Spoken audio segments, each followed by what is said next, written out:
ৰাইজৰ দল আৰু অজাপৰ একত্ৰীকৰণ সন্দৰ্ভত অজাপৰ সভাপতি লুৰিণজ্যোতি গগৈ প্ৰতিক্ৰিয়া প্ৰকাশ কৰিছে। দল দুটা একেলগে হোৱাত কাৰিকৰী আৰু আদৰ্শগত সমস্যা আছে বুলি উল্লেখ কৰি শিৱসাগৰ সমষ্টিৰ বিধায়ক অখিল গগৈক কথাবোৰ বুজিবলৈ আহ্বান অজাপৰ সভাপতিগৰাকীৰ। তেওঁ কয় যে ৰাইজৰ দল আৰু অজাপৰ একত্ৰীকৰণক লৈ বিজেপিহে অধিক উৎসাহী হৈছে, সেয়েহে কথাবোৰ ভালদৰে ভাবিব লাগিব। অখিল গগৈৰ সংগ্ৰামৰ সৈতে আছো বুলি উল্লেখ কৰি এজেপিৰ সভাপতিগৰাকীয়ে লগতে কয় যে আমি ভোট কেতিয়াও ভাঙিবলৈ নিদিওঁ, কাৰণ ৰাইজৰ কথা নুশুনাৰ বাবে বিহালী আৰু চামগুৰিত আশা কৰা ধৰণে ফলাফল লাভ কৰা নহল, আৰু ইয়াৰ পিছতো যদি ৰাইজৰ কথা শুনা নহয় তেন্তে 2026 চনতো একেই দশা হ'ব।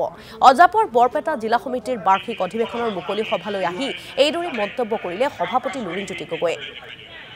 আৰু এই অনুষ্ঠানত উপস্থিত থাকে সাধাৰণ সম্পাদক জগদীশ ভূঞাৰ লগতে আন কেইবাজনো শীৰ্ষ নেতা কৰ্মী। লুৰিণজ্যোতি গগৈৰ মন্তব্য আছে, আমি আগবঢ়াইছোঁ।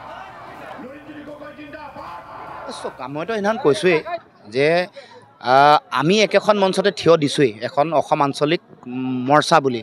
গতিকে আঞ্চলিক দলবোৰ একত্ৰিত কৰিছোঁ, কিন্তু দুটা দল মাৰ্চ কৰাটো ইমান সহজ কথা নহয়। দুটা বেলেগ বেলেগ ভিন্ন ভিন্ন আদৰ্শৰ দুটা দল একলগ হ'ব নোৱাৰে। আনকি একে আদৰ্শৰ দুটা দলো একত্ৰিত হোৱা আমি দেখিবলৈ পোৱা নাই।